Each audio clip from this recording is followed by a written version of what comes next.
This is Pet Life Radio. Let's talk pets. The views conveyed by the guests on this program do not necessarily represent the views of the host or owners of the Doggy Diva Show and do not necessarily constitute endorsement of products. Medical information shared by the guests on this program are those of the guests and are for informational purposes only. They should not replace the medical advice of your veterinarian. Hi, this is Susan Marie from the Doggy Diva Show. This episode features helpful advice for preparing your pets for weather-related disasters. That's what's on our show, so let's get started. Come here, babies. It's time for a treat, the Doggy Diva Show. Here's national award-winning author and animal advocate, Susan Marie. Hi, welcome to the Doggy Diva Show, the show for animal lovers. I'm your host, Susan Marie, and as always, I'm joined by my canine co-hosts, the Doggy Divas themselves. Thank you for joining us today as we bring you the experts in the pet and animal world right to you. Contact us at thedoggydiva.com. That's the DOGGYDIVA.com. We love hearing from you, so go grab a cup of coffee and your pet's favorite treat, and we'll be back in just a moment. Take a bite out of your competition. Advertise your business with an ad in Pet Life Radio podcasts and radio shows. There is no other pet-related media that is as large and reaches more pet parents and pet lovers than Pet Life Radio. With over 7 million monthly listeners, Pet Life Radio podcasts are available on all major podcast platforms, and our live radio stream goes out to over 250 million subscribers on iHeartRadio, Odyssey, TuneIn, and other streaming apps. For more information on how you can advertise on the #1 pet podcast and radio network, visit PetLifeRadio.com/advertise today. Let's Talk Pets on PetLifeRadio.com.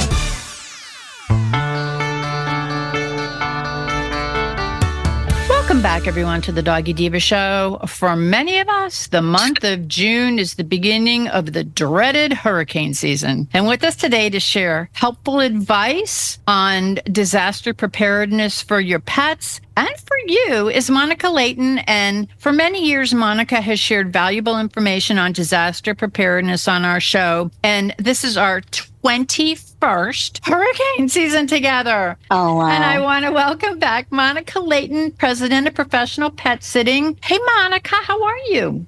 It does not seem like it's been 21 years. I know. We were babies back then when we did our first show, but this is our annual hurricane disaster preparedness show for the pets. Now, this is a long show because we have so much information to share, very, very pertinent information. And I know that I started it off that it's the hurricane season for those of us in Florida and in the Gulf, but it's also disaster preparedness for any weather-related disaster. So for those of you around the country with wildfires, floods, tornadoes, whatever, it's not just for hurricanes. This will benefit anyone with any sort of a weather disaster. So Monica, why don't we start? And I think that we're going to start probably with one of the most important things that kind of lays the groundwork, which is our pet IDs. We've learned about how important, microchips are, especially, in huge storms like Katrina, where you had pets that were being rescued and sent to foster in different states and families getting separated. One of the best things you can do for your pet is make sure they have identification. And we are talking identification on all levels. You want to make sure that you have your pet microchipped, but not only microchipped, you want to make sure they're registered. One of the most important things, microchip is easy. It's a small chip that's about the size of a piece of rice. They give it via injection between the shoulder blades, and it transmits a number. And one of the most overlooked things when it comes to microchipping the pet is making sure that that number is kept up to date with your information. So a lot of people, get confused as to, is my number stored on that little chip? Is that what they get when they scan it? And it's literally just an ID number. And when you get that chip, oftentimes when the pet is adopted from a rescue or as a puppy, then that information is put into a system and you're given the ID number. So your ID number, 1, 2, 3, 4, whatever it is, is looked up in a database and they say, okay, well, this is their address, this is their phone number, this is their emergency contact. And then life goes on, people get busy, and you don't think about it all the time. You think, I'm covered. And over the years, you move, or your emergency contact moves, or you change phone carriers, you change phone numbers, you change email addresses. And I always tell everybody, once a year, when you're getting your disaster stuff together, make sure that your information is up to date, make sure that your chip information is correct. And not only having a microchip, but having some kind of identification on the pet is huge. If your pet gets scared when you're walking them, before a storm or just in general and they get out, some of the quickest ways they get home is by friends and neighbors that recognize your address nearby. Having a collar with the name and phone number on it, or having that pet ID tag. Rabies tags can be traced back to the owners off the licenses. But making sure that your pet is identified, even cattle, large animals, in storms, people will put their phone numbers and stuff right on the pets when it comes to large animal care. There's a lot of ways you can identify your pet, but that is one of the most important things to do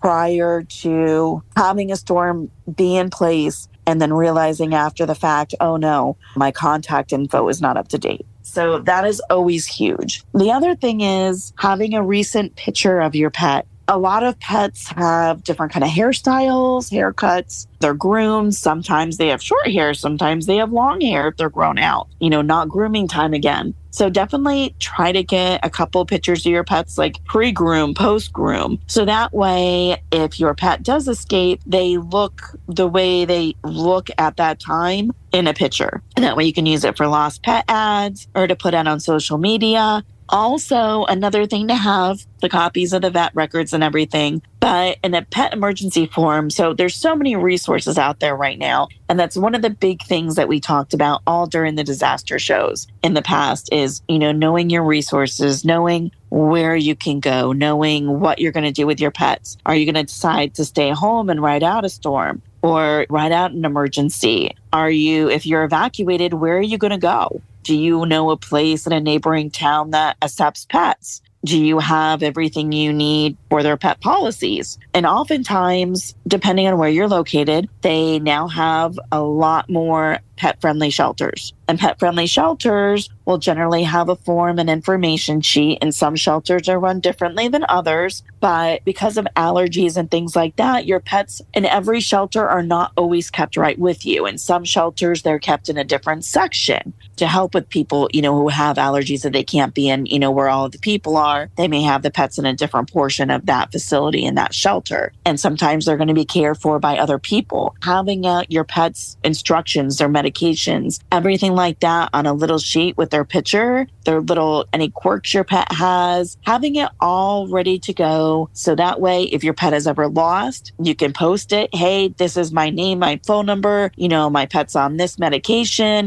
this is their health needs. This is what they look like. Be cautious. Don't chase. It's fearful. The pet will run, or any pertinent information like that is always good to have in a paper format ready to go. So that way, if you are at a rescue and somebody else is taking care of that pet, or a shelter, if the pet gets lost, no matter what the situation is, if you're separated from your pet, then they have everything they need to make your pet comfortable and be able to get your pet or care for your pet if you're not able to be there, depending on what's going on and what situation you're in during a disaster. So always start with info for your pet. Is my pet, microchipped? Do I have tags on him? Can somebody get him back to me? And if he is separated, how are people going to know to get him back and what his medications or illnesses or anything is? So that's always bare minimum for me. The best place I always start with people is let's get them identified. Next, let's talk about during a storm. It's windy, it's rainy, lots of sounds, even, small changes in the house, like you packing things up or boarding up windows. All of that can cause a little bit of anxiety in our pets. The routines change. And when the wind starts going and the rain starts pounding on the windows, the pets are not going to want to go outside to go to the bathroom. So a couple tips for that. I know that for pets, depending on the size, they have those plastic pools you can get for kids. You can go to your Home Depot, wherever, buy a couple flats of sod, stick them in there, and you've got a little outdoor potty area that you can put right in your garage or, run in a room or something. So that way your pet has a little grass. They can kind of be stimulated to go to the bathroom and not have to be outside in the elements, being fearful or having a chance to possibly take off or run. Another thing that's great for our cats, you always want to have something that is big enough for them to be comfortable, but small enough to kind of secure them. And we talk about our pets, like having our safe rooms ready in our house. And if you get into an emergency, you don't want to have to go running around the house trying to see where your cat is hidden or, what bed they're underneath, or, you want to get them in a situation like a crate that's big enough to put your litter box in. And if you have a closet or a safe room already, then have a litter box in there and have it big enough to where the pet can come in and out of the inner box and still have a spot to lay down. So that way, if you are at home during the entire storm, you have the pet ready to go. They're in an area where you can grab them, put them in a carrier and go, so you're not searching, but they're also able to get some quiet, to kind of be relaxed enough to relieve themselves. That way they're not holding it for however long the storm is. And those of us who have been through hurricane season, sometimes the weather's, not so great for, a long stretch of hours. So you want to make sure that they have a way to go to the bathroom, that they're not, holding it for long periods of time, or you're having to go searching for them if there is any type of emergency. So potty pads are always something that you can try as well. They have different types, and they have some that look like artificial grass, stuff like that you can kind of simulate the feeling of grass. But we found that the little tubs with the sod right in there works really, really well for the pets to relieve themselves. And next is the kit. Lots of stuff to cover in that. Oh, before we get to the ever important supply kit, let's take a quick break. And when we'll come back, we'll talk some more with Monica about disaster preparedness for our pets. We will be back in just a moment. Hello, everyone. Susan Marie here to tell you about the award-winning 3-book series, The Doggy Diva Diaries. It is a trilogy of heartwarming and inspirational stories about Miss Olive, a lonely little rescue pup, hoping to find her forever family and friends and a life filled with love. In this series, Miss Olive learns that it doesn't matter what you look like on the outside, it's the kindness and love you have on the inside that counts. Available at Amazon, Barnes & Noble, and other online booksellers. And please visit us at thedoggydiva.com for more information. Thank you, everyone. Hey everyone, Michelle Byrne here. Are you looking to enhance your pet's health, wellness, and longevity? Since they can't communicate their feelings directly, Prosper Canine can help bridge the gap. Their simple cheek swab tests allow you to monitor your dog's health and well-being effortlessly. At Prosper Canine, they use cutting-edge technology to analyze genetics, breed, and the groundbreaking field of epigenetics. This means you can understand how your dog is aging, how stress affects them, and even their oral health status, which helps you stay ahead of conditions like gingivitis and bad breath. Take proactive steps towards your dog's health today. Visit Prosper Canine and order your test kits to start making informed decisions for your furry friend's well-being. Enter Best Bets and get 10% off all products at ProsperCanine.com. Prosper, the letter K, and number 9.com. Let's talk pets. Let's talk pets On Pet Life Radio. Pet Life Radio. PetLifeRadio.com.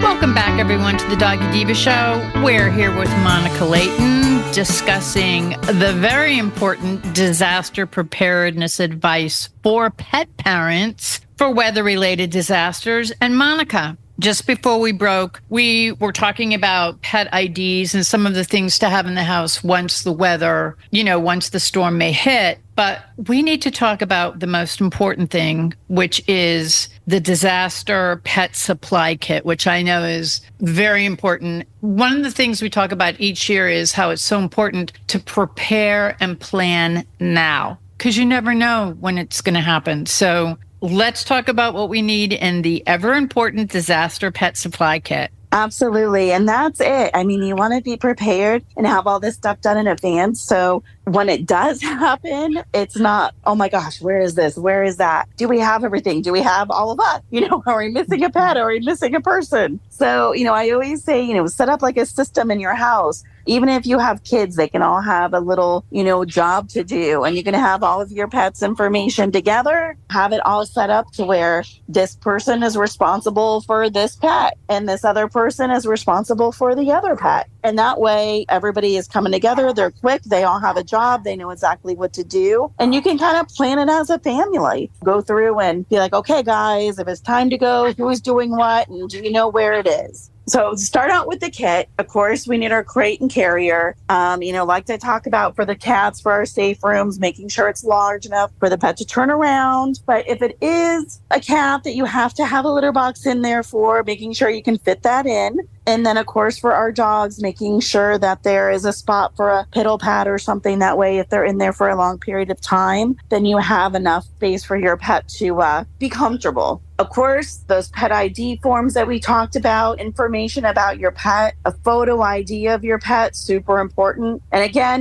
make sure that that photo isn't taken when they're a puppy and your dog's, now 6 years old and, they look a little different. So make sure that picture is totally up to date. Even if your cat is not used to wearing a collar or a harness, or your pet, no matter what they're used to doing, always have a collar and harness that is fitted for your pets and ready to go. I like to have an extra harness, even if they don't wear them on a regular basis, because harnesses are easy to hold the pet if it becomes a flooding situation. We talked about having your pet life vest, which are really helpful if a dog ever has to tread water or a cat. They get tired really quick. It's a lot of energy to tread for a while to get from one location to another. But if you have a harness or you have the pet life vest, they have handles on there and the leash attachments to where you can give them aid. And that way, if they do become too tired to get through that themselves, then you can help them through by holding on to them. But always try to have a collar and harness that's fitted, ready to go on your pet during the storm with some kind of identification on it. We want copies of our vaccine records. That way, if you do have to go to a hotel or a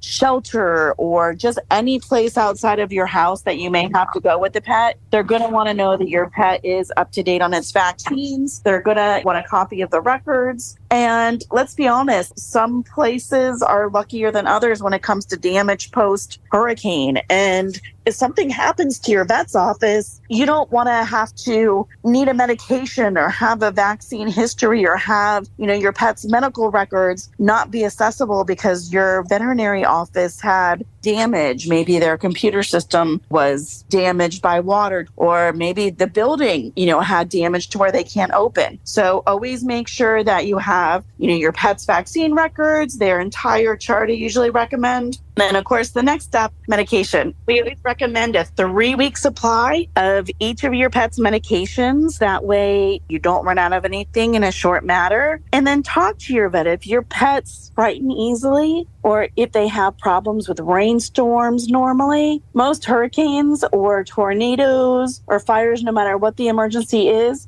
always at a level that's more than a regular everyday storm or a regular everyday anxiety. So even if you have a calm pet, still recommend, having some kind of sedative at home. Or anti-anxiety medication. You can talk to your vet and see which one they think is best for your pet. But it's definitely good to have on hand. You don't want to get in a situation where you don't have it and you need it. Disposable litter boxes. Very easy to do with shirt boxes. Like for the holidays, you'll have your gift boxes, the cardboard boxes. If you have big Ziploc bags, you can put the shirt box right in there and dispose of it. Use it for a day, throw it away at the end of the day. Contains the smell. If you're in a shelter, the last thing you want is, a bunch of litter boxes that are being stinky when you have to be in there a couple days sometimes. So it contains all the smell. It can be clean on a regular basis. So your pet's not having to use a dirty box. So those little disposable litter boxes, or like I said, the shirt boxes, make sure you have a scoop, extra cat litter, of course. And besides just the plastic bags, definitely have some paper towels, cleaning supplies. And we always recommend having a watertight container to put your disaster kit in. But I always recommend kind of bagging everything within your kit. That's how I do mine, and it seems to work really well. Because for some reason, if something does happen and water does get in, then your paper towels, your cleaning supplies, your medications, your food, everything is kind of contained within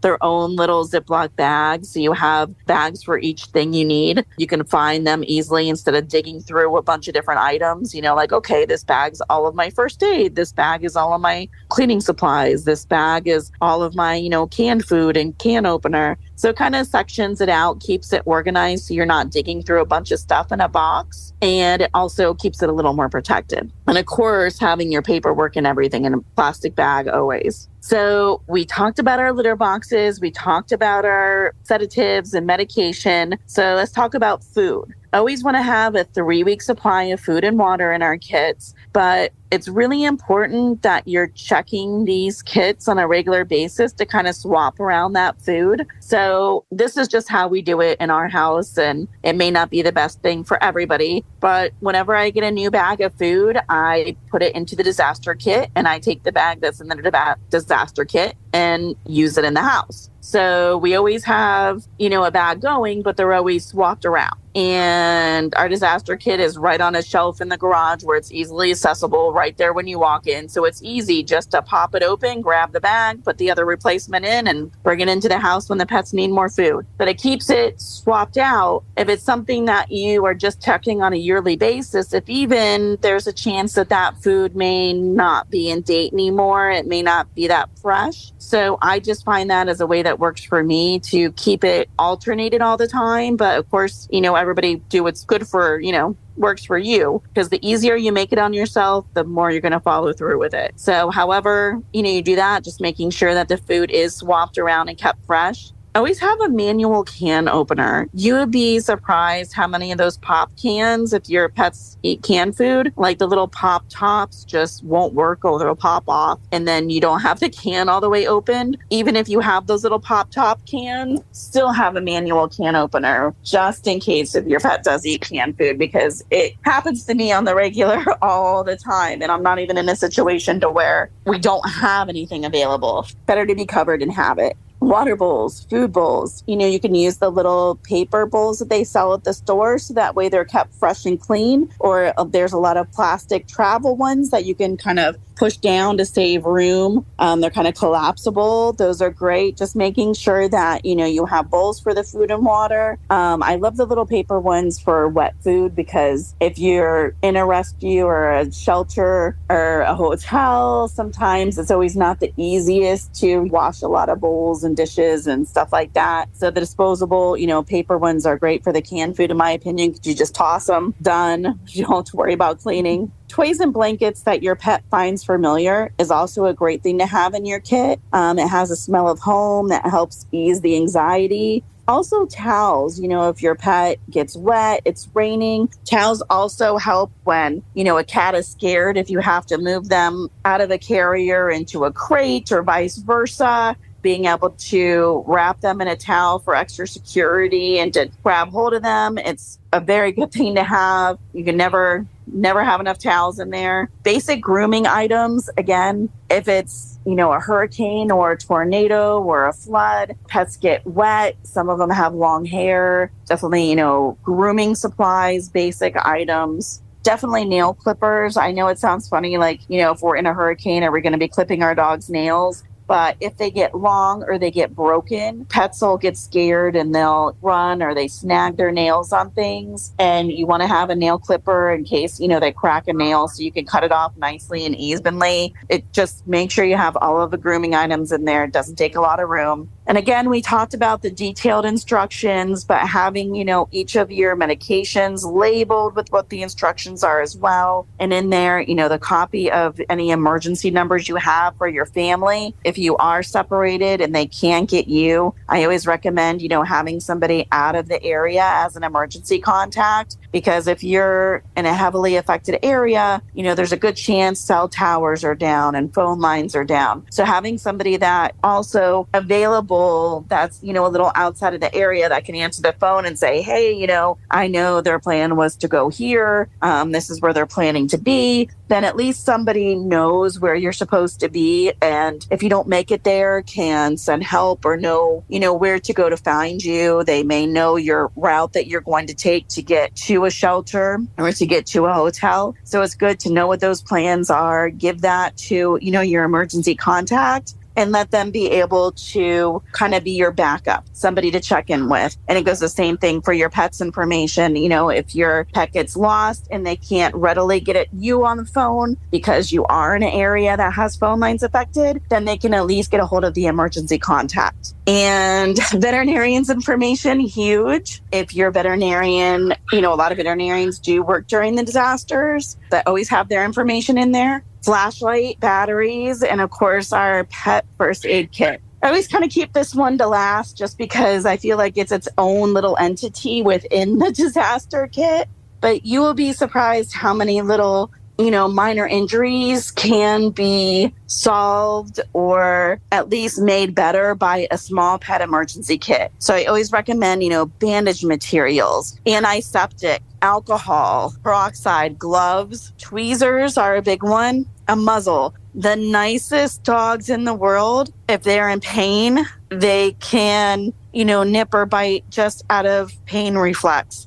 So you may think, I don't need a muzzle. My dog is nice. He would never bite anybody. But if your pet gets hurt, it's better to be safe and protect your pet than have an issue to where somebody's trying to treat him or help him and, have to worry about them getting bit, because some things hurt and it's just within the pet's nature to kind of protect themselves in that manner. So it's always, something that everybody should have in their kit. Of course, gauze, basic, the soft wrap, something that you can put gauze around and tape it, nicely to where it is not too tight on the pet, but it also secures and holds. So I love, like the cling wraps that stick to themselves, things of that nature. And of course, the extra Ziploc bags to put everything in, kind of keep it organized. And, last but not least, I always say, keep a septic stick or the, like when you clip your pet's nails, they have the powder that you could put on there to stop the bleeding if there's a nick, cut, something like that. But that can come in great for caught nails or even like little, nicks on an ear, things like that. Maybe you had to go through trees or something to get to wherever you're going, because hurricanes, tornadoes, trees usually are flying around everywhere. Just little things happen. And being prepared and having all of those items for when something does occur can be a huge difference between the anxiety level and the comfort of your pets and the entire family. It's always a stressful time in any household when something like that happens. And the more prepared you are, the more at ease you can be and focus on your safety instead of focusing on what am I forgetting. So that's why I always say the best thing is to be prepared, know where you're going to go, know what you're going to do, and have your stuff ready. So that way the only thing you're thinking of is, I got this covered. We have everything we need. We're going to get through this safely. Let's go to wherever we got to go. Well, Monica, this is such important information, very timely information for those of us who live in the hurricane belt here. So I want to thank you for sharing this valuable advice for pet parents, but not only for those of us in the hurricane area, but for any pet parent with any weather-related potential disasters. And it's how to best prepare ourselves and our pets so that we are always ready, because when disaster strikes, hopefully none of us we never encounter like some sort of a weather-related disaster. But the goal from this show is to try to make sure that we have you prepared now for any potential disaster, a weather-related disaster, or, something, loss of electricity, anything that could happen, so that you're prepared. And like Monica said, you don't want to think about, what did I forget? You want to think about, okay, there's my emergency care system. There's my emergency lighting. There's, my emergency food, all of this stuff. Have your flashlights ready, everything that you need.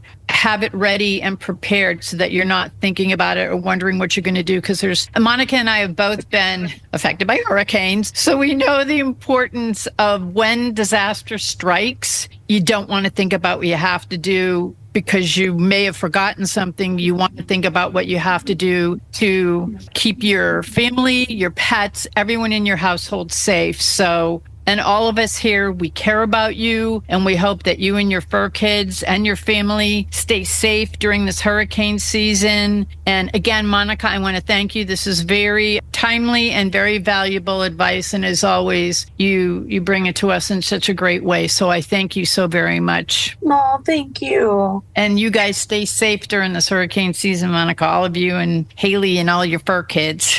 Thank you. Yes, you guys too. All right. And all of you out there, please stay safe. We hope this helped. Thank you so much. We'll be back in just a moment. Begging to hear more of your favorite show? Full episodes of all our shows are available on demand. Go to PetLifeRadio.com to fetch our entire lineup of Possum Pet podcasts. Also, dig us up in iHeartRadio and iTunes. Let's talk pets. Live and on demand only from Pet Life Radio.